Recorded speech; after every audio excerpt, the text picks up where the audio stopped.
All right, we're rolling. Okay, if my name was Barbara Walters, would you have made me wait 9 hours? It wouldn't have mattered who you were. Production takes precedence over everything. Now, My children, my life, every no, that's not true. Because Okay. you're a good daddy. Yeah, more or less. Now, being an executive producer and the star of the show, is that a difficult balance? Because I noticed that you're running back and forth doing everything today. This is a light day. This is an easy day. Because everybody needs you for something. Then you have to act, and you have to throw yourself and be your character, and then you Yeah, have that's to kind answer of a problem. questions. You want to help? No. You need a job? Yeah. No. Tell me the good and the bad about being executive producer. Well, the good part is that you you get to put together all of these wonderful artists and technicians and writers and designers and all the fun stuff. The bad part of it is just like you said, you don't have a free moment to do anything else. I mean, you're pretty much just focused on what you have to do. So how are you able to just jump into your character Well, from business to? the nice thing about Nash is that I spent the first part of the series setting up the character, and since I'm involved in the development of the stories and the scripts and so on and so on and so on, I can sort of design how the dynamics of the show and keep a tight rein on who the character is. So I do a lot of that work as I'm doing the other work, as I'm doing the developing of the scripts. Then as I'm working through the character stuff, I can kind of identify what I'm going to do with Nash in that episode. And How close is Nash Bridges to Don Johnson? not very. I'm not a cop. I never have been. Would you pack a mean package? Whatever. No, I was watching. Whatever that means, I like it. No, I like the way you were holding your gun. Oh, thank you. And you're the most That stylish. was gun holding 101, actually. Really wasn't that. No, but no, the character's fascinating because I read someplace that you wanted the emphasis not to be so much on a cop show, but more on the relationship between your characters and. Well, yeah, that's true. I mean, And you have two ex-wives, a partner, Right. A nurse in your life now. It's a lot of relationship nurse. balancing. Oh, yes, right. Nurse, I forgot there for Your a second. dad's Right, nurse. right. Yeah, the stuff that is most fun for me is the relationship stuff with my father, with my ex-wives, and with my daughter in the show, and of course with Cheech and the other characters, and the comedy. The comedy. Yeah, the comedy is what's fun to play. Because Cheech Marin, was he a choice because you met him in Tin Cup? Is that how that all came about? Well, that's how it came about. But it was really, I was looking for the right kind of partner, the right chemistry in the partnership, and Cheech has that. He brings that sort of easy. We've known each other for 20 years or some odd anyway, and having him there, he's a perfect foil, as well as you can feel our friendship. I think you can feel our friendship in real life. It comes through the characters, and so the dynamics of the characters and the chemistry that we have really kind of works in total for the show.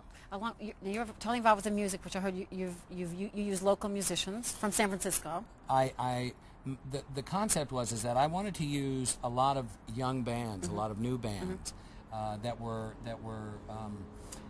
indigenous to or local, in San Francisco bands. What I want to eventually do is I want to also go out and I want to use bands from Boston, from New York, from Kansas City, from Dallas, from San Diego, from Seattle. I want to try and I think that first of all, there's a lot of good music out there, and a lot of young bands that need a break. That don't get the opportunity to be showcased in a primetime show. They must go crazy when they get a call from you. Well, it's fun for us because first of all, you get to listen to a lot of really good music, and secondly,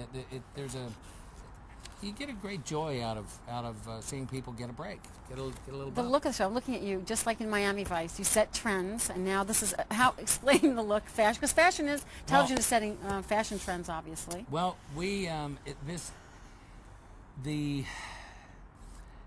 I won't say that there wasn't a great deal of thought put into what we were going to wear in the show.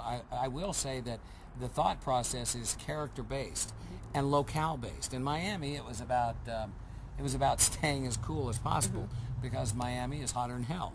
And so linens and T-shirts and no socks and no anything to keep it loose.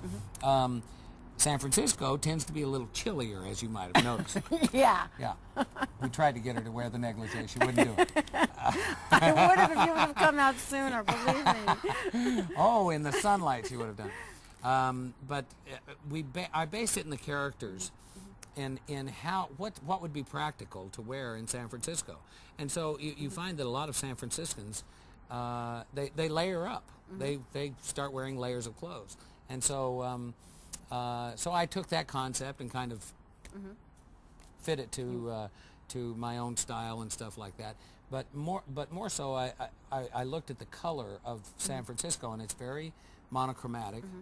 It's gray and beige, and there's a different kind of light in San Francisco. It's very much like Florence, Italy, and so I wanted medium saturated colors so that the characters would pop against the backgrounds and stuff. Why did you choose San Francisco as a backdrop? I mean, it's hardly the food. Yeah, the restaurants. No, it's I felt it was really important in terms of the my persona as well as the audience's instinctive identity with me to have a city that was glamorous and sophisticated and exotic in its own way. And San Francisco is the only city that I know of in America that embodies all of those qualities. And it's sexy. Speaking of Very. which, you never, I mean, what are your beauty secrets? Because you never change. It's scary. Give us some beauty tips. You ought to see it from this side. I'm looking very close. What are your beauty secrets? I try to have as much sex as possible. That's good. Yeah, that's I'm available. No, I didn't say that. I would never say that. I am not Barbara Walters. Barbara said that too. I bet you did. I bet you did. No. I have a a regimen that I kind of stick to, and In between everything, executive producing, and you have your hands in everything. plus I have 3 obviously. kids. You have 3 kids. You stay in shape. That'll keep you busy. Yeah, I know how it's done now. I can tell you how it's done if you want to know. How old are they? How old are your kids now? I have a boy that just turned 14. I have a boy 11 and a little girl 7. Are the hormones raging, and what do you do about that? What, the 14-year-old? Yeah. Boarding school is really a good thing. Trying to teach them to be not. Wait a minute, excuse me. I believe that would, I mean, no, that it's would be not. a disparaging remark, would it? No, it's not. No, and this is obviously for Britain, and the British women want to know if you're single and available and what your ideal woman is, and could it be a blonde? Yes. You are single. Yes. What is your... I am available. You are available, And it could be a blonde. and it could be a blonde. But not necessarily. Could be a redhead. It could be a redhead. So what do you look for when you're courting? I have a very liberal sense of what I'm looking for. I'm looking for a nice woman with a good sense of humor. Well, she'd have to have a good sense of humor to tolerate me, but no. I'm looking for I'm looking for just a nice woman, a good, sweet woman. Do you have time for social life at all? I mean, do you have time to even... No. So there's really No. no hope. No. There's no time anyway. No, I have some ladies that take pity on me occasionally and take me out. What about, just really quickly, because I know you're very busy, but you're a golfer. In Tin Cup, hello, you were, what a gorgeous cast. I mean, but you were fabulous and so Thank cocky, you. and you are a golfer, aren't you? Yes. Mm-hmm. I play. Because, wait, Dory, will you bring that over for me, that special something? Because, Uh-oh. I bought you a birthday gift. Happy birthday, by the way. I know it's thank your you very birthday. much. Thank and you, I really yes. got mad, so I wasn't going to give you the gift because you were really late. Oh, But really? you were really nice, and you've answered all my questions. So Uh-oh. it's just a little something, All right, it here. has... Do I open this no, on you don't camera? have to. It's a little... All right. Well, you can open it. No, well, but I wanted to ask you about... it's not porno, is it? No. That's what it is. It's naked pictures of me. All right. No, you can open it. Oh, I no, know. I'll open it later. But I know you're. But I know thank you. you're. That's very sweet. Well, Thank you very much. Thank you very much. But being that it is your birthday and happy Yes. birthday, and it's a time of reflection. What have you learned? What No. what wisdom have you shared? Nothing. You're just enjoying yourself. I do not reflect on my birthday. Good. I look forward. That's good. And so, do you relax by playing golf, or what other activities do you have? I do that.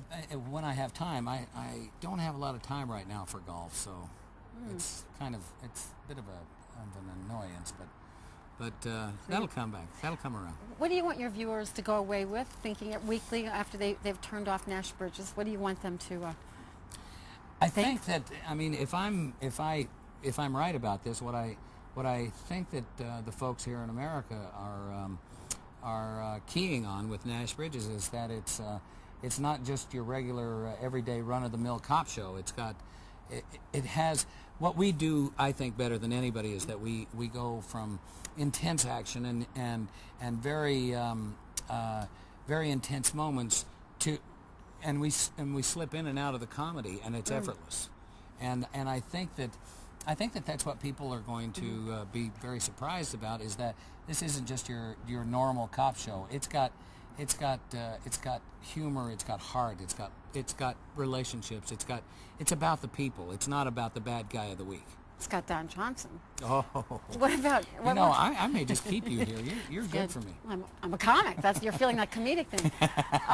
Feature films. I know you're in the middle of doing a feature film right now, and you've been sort of jumping back and forth between LA and here. What is the future of in your career with feature films? Can you go back and forth between television? Well, and feature? as it stands right now, I probably will not finish this feature film until the year 2000, so I won't be available for anything. It's just going on and on and on forever. I was supposed to be finished with this about 3 weeks ago, and we're going to shoot right up to Christmas, and then I'm going to take a little time off, and then we're going to come back and shoot some more after Christmas. Can you mix a feature career with a television career? You can if you're an idiot like me and you want to try and kill yourself in one season. But clearly my film career is very healthy right now. I'm grateful for it, and the show is doing very well. So, yeah, it can be done. It's just that you shouldn't try and do them both at the same time. Yeah. Now, would you exec produce a film or direct a film? I would direct. Directing is I've done it a lot, and it's a very difficult job. And you have to be in love with it, and I don't think I would direct any more television, because it's just I've done that, and the parameters and the creative constraints are a little difficult for me right now, because my vision is a little bigger and grander than you need to have to direct television. And also there are guys that are hungry and young and ready, and and they're like giving people starts. I do, yeah. No, you are enjoying your return. Look at me. You are enjoying your return to television, though. Oh yeah. The great thing about doing television is that it's immediate, and it's and the response is immediate. It's almost like doing a stage play in a way, because we make them, put them together, edit them, throw them up, and they're out there to the public very quickly, and the response is immediate as well. So you can immediately if they love you. And plus, it's creativity. It's dancing on your, it's a full tilt boogie. I like full tilt. Would you do on your theater feet all the time? Would you ever take the time to do theater or Broadway? Because everyone seems to be doing that now. I would if I could do a very, very limited run. I'm not good at doing the same show night after night for longer than 3-4 days. Okay, so 10 years from now, what do you want to be doing? And who do you want to be with? Who do you want to be with, and what do I want to be doing? Yes, to both of those questions. And 10 years from now? You'll have a 24-year-old son. He could be just like you, wanting to act. 24, I'll be hanging with him. Because clearly he's going to have the babes. Do your kids make you feel uncool or cool having kids? Well, my kids, they're kind of stuck, because they know that I'm considered hip and cool. But of course they think I'm the dweeb of life, anything else you want to tell the British people? It's Anthea's leaving. Anthea is the host of And she's GMTV. leaving? She's leaving. We sort of want you to say just goodbye, Anthea. Good luck, Anthea. Goodbye, Anthea. She's very cute. Blonde. I hope blonde. Blonde. She's a very attractive lady. I hope wherever you're going to be very happy. So do I, Anthea, because I'm happy taking your place next to Don. Thank you so much. Thank you. It was worth the 9-hour wait. I'm sorry. I apologize. No. Oh well, But a next girl time. can dream. Thank you. Wait, I thought you were hooked in. No, I'm a wireless dude.